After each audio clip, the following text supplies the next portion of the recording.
आम कार्यक्रम करूँ डॉक्टर हरेकृष्ण महताब जन्म जयंती पर आज कार्यक्रम से प्रथम अधिवेशन आम कविता आसर रखी विशिष्ट अतिथि और संयोजक माध्यम आम कविता आसर समाप्त होता।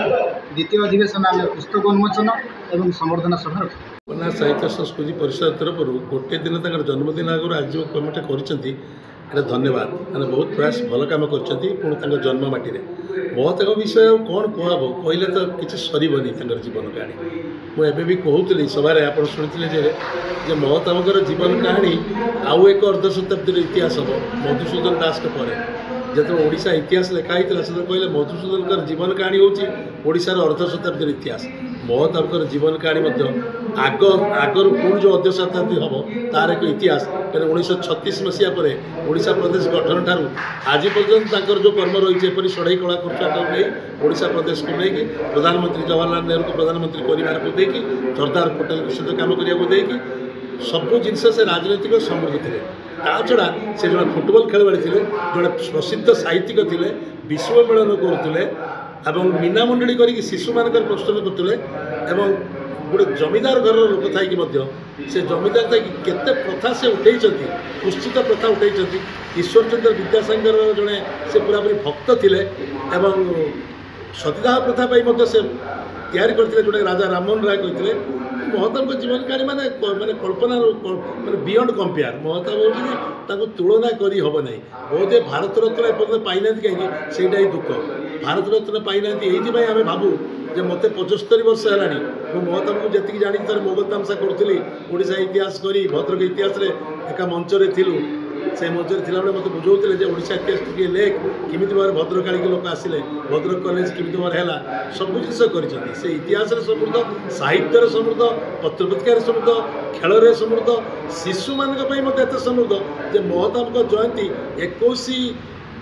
नवेम्बर को शिशु दिवस पालन करने प्रयास होता कि करेदे नक छड़े नहीं कि जी कि शिशु को भल पाती जवाहरलाल नेहरू को कहले शिशु दिवस तेणु जार जहाँ पावर रहा से कहले आ पावर भर तफात होगा राजनीति तो सृष्टि कर विजु पट्टनायक सृष्टि कर नीलमणि राउत को सृष्टि कर वीरेन्द्र मित्र को सृष्टि कर समस्त को सृष्टि कर ओडिशार कौन न कर विरुद्ध में एत लोक लगे कहले देवु ना भुवनेश्वर राजधानी न करदे कटक चौकीदार सबकि पूर्व जो सरकार विभिन्न प्रकार अवहेला समस्ते महताब होती अवहेलित आज सरकार जो करुँच महताब मुझे धन्यवाद देवी आज महताब जातीय स्तर आज महताब को रेकग्निशन मिली महताब को रेकग्निशन आज पर्यटन मिल नाला लोक बाहर बर्तमान लोक बाहर भी महताब रेकग्निशन करेंगे महताब सुभाष चंद्र बोस को द्वितीय थर पर प्रस्ताव देकी कांग्रेस प्रेसिडेंट करते सेकेंड टाइम प्रेसिडेंट होते सुभाष चंद्र बोस जोड़े हवा कथा जिलावासी हिसाब से अंचलवासी केते खुशी अच्छा महताब एवं खुशी अच्छी सरकार यहाँ आउ सरकार को साहाय्य करने दरकार बर्तमान खोलिबा आहरी खोलिबा तालपत्र पुत्रु महताब कौटी कौन किपर भाव किपर भाव में कौ जगार रही कौ जगार क्या सम्मान देती भद्रक जो महताब कोठी से कौन शासन हुए महताब मैंने से केते कथा से कर महताब विषय फकीर मोहन विषय महताब छड़ा बेसी कहीं जानना ओडिशा इतिहास पूरा से लिखिं महताब फकीर मोहन को जमी कहते टिटकारी कहती युद्ध करने युद्ध लिखा दरकार नहीं पान गुआ दे दे गुआ खंडे दे दे युद्ध करने ये करते फकीर मोहन को करते कौन न कर ओडिशा प्रदेश कौन काम न कर हाँ मुझे मना कर पारा महाराज ओडिशा प्रदेश जो समस्त करते कि षढ़ई कला कौशल कौन लड़े न करते ओडिशा को आसी पारे से सही जाइए सब 1947 मसीह आम 1949 मसीह जो संविधान आउ काली आस 26 तारिख हूँ संविधान दिवस संविधान करने संविधान मंडली जो